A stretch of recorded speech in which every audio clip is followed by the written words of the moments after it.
జై శ్రీరామ్. అందరూ బాగున్నారా? అందరూ శివరాత్రి ఈ సంవత్సరం ఎలా చేసుకున్నారు? అదే సంవత్సరం చాలా బాగా చేసుకున్నారు చాలామంది శివరాత్రిని. నేనైతే ఈ సంవత్సరం ప్రతి సంవత్సరంలాగే మేము పట్టిసీమకి వెళ్ళామాట. మాకు దగ్గరలో ఉన్న ప్లేస్ పట్టిసీమ. అది చూడడానికి వెళ్ళామాట. 2 ఇయర్స్ బ్యాక్ అయితే శివరాత్రికి నేను కాశీ వెళ్ళాను. ఈసారి ఏమో పట్టిసీమకి వచ్చానమాట. కానీ చాలా బాగుంటుంది పట్టిసీమ వెళ్ళడానికి. జనం, జాగరణ సమయంలో చాలా బాగుంటుందన్నమాట. లింగోద్భవ కాలంలో స్వామివారికి చేసే అభిషేకం, తర్వాత కళ్యాణం చాలా బాగుంటుంది చూడడానికి. పట్టిసీమ గురించి చాలామంది తెలిసే ఉంటుంది. దక్ష యజ్ఞాన్ని ధ్వంసం చేసిన తర్వాత వీరభద్ర స్వామివారు తన ఆయుధాన్ని కడిగిన ప్రదేశం అన్నమాట ఈ పట్టిసీమ. చాలా బాగుంటుంది. గోదావరి గట్టు దాటిన తర్వాత శివాలయంకి వెళ్తామట ప్రతిసారి. కానీ శివరాత్రి మటుకు పైన లైక్ రోడ్డు కింద వేస్తారన్నమాట.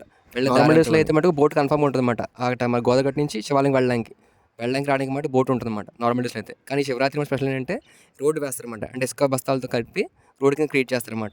టికెట్ వచ్చి 40 రూపీస్ మేడం ఒక మనిషికి వచ్చి.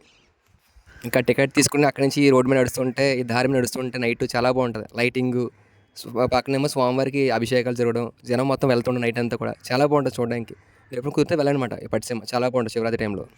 చాలామంది పట్టిసీమ వస్తారన్నమాట. నైట్ వచ్చి ఇక్కడ జాగరణ సమయంలోకి ఉండి ఉదయం లేచి స్నానం చేసి స్వామివారికి దర్శనం చేసుకుని వెళ్తారన్నమాట. నైట్ అంతా ఉండిపోతారన్నమాట. మార్నింగ్ దర్శనం చేసుకుంటారు కొంతమంది. కొంతమంది నైట్కి వచ్చి దర్శనం చేసుకుని వెళ్ళిపోతుంటారు. మన గోదావరి మన పట్టిసీమ చాలామంది తెలిసే ఉంటుంది. కానీ ఉత్తప్పుడు సమయంలో వస్తే మటుకు మనం స్టే చేయడానికి గాలికి ఉండదు. నైట్ అంతా ఉండమంటే కష్టం. ఈవినింగ్ 5-6 అయ్యేసరికి చాలా వరకు రిటర్న్ అయిపోతారు చాలామంది. 7 o'clock లోపు మ్యాక్స్ వచ్చేస్తారు.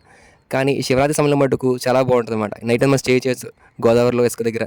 అలా టైం స్పెండ్ చేసి స్వామివారి దర్శనం చేసుకుని నిజంగా చాలా బాగుంటుంది. ఫ్రెండ్స్ ఒకసారి అలాగే ట్రై చేయండి పట్టిసీమలో శివరాత్రికి. ప్రేమ, భక్తి అనేవి మనసులో ఉంటూ సరిపోతుంది అనుకుంటాం. మనసులో మాత్రమే కాదు బయట కూడా ఉండాలన్నమాట. చూపించగలగాలి మన ప్రేమ భక్తి కూడా స్వామివారికి కానీ ప్రకృతికి కానీ. మన స్వామివారి మీద ఉన్న భక్తితో శ్రద్ధలతో వస్తాం. మన సంవత్సరం శివరాత్రి అంటారు. వస్తాం స్వామివారి దర్శనం కోసం. వచ్చిన తర్వాత అక్కడ ప్లాస్టిక్ వేస్టేజ్, ఈ వాటర్ బాటిల్స్ మొత్తం చెత్త, ప్లేస్ ఎంత బాగుంటుందో ఉత్తప్పుడు జనం చాలా బాగుంటుంది. వచ్చిన తర్వాత చాలా దారుణం చేస్తున్నారు మొత్తం జనం కలిసి. కనీసం ఎంత కురితే అంత తగ్గించడం ప్రయత్నించండి. మొత్తం వాడడం మానేస్తే ఇంకా మంచిది ఆ ప్రదేశంలో. కానీ మనం వచ్చి వాడేస్తుంటాం. ఎందుకంటే ఇది మంది కాదు అనుకుంటాం అంతే. భక్తి మాత్రం మనం అనుకుంటాం. భక్తి అంటే లోపల ఉన్న బయట కూడా చూపించగలగాలి. అప్పుడే బాగుంటుంది. ఇక్కడనే కాదు మన ఏ గుడికి వెళ్ళినా, ఏ ఆలయానికి వెళ్ళినా, ఎక్కడికి వెళ్ళినా కానీ ఆ ప్రకృతిని, ఆ ప్రదేశాన్ని జాగ్రత్తగా కాపాడాల్సిన బాధ్యత మనందరికీ ఉంది. ఇది మనందరి బాధ్యత. మనం ఉన్నంతకాలం ఉండిపోయి దాన్ని పాడు చేసి మళ్ళీ మనం వచ్చేసి భక్తి అనుకుంటే మటుకు కరెక్ట్గా అవుతుంది. ఒకసారి మనందరం ఆలోచిస్తే బాగుంని చెప్పి అనుకుంటున్నాం, మనస్ఫూర్తిగా కోరుకుంటున్నాం.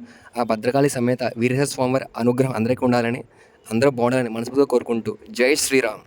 ఈ సంవత్సరం శివరాత్రికి మీరు ఏ శివాలయంకి వెళ్ళారో కామెంట్ చేయండి.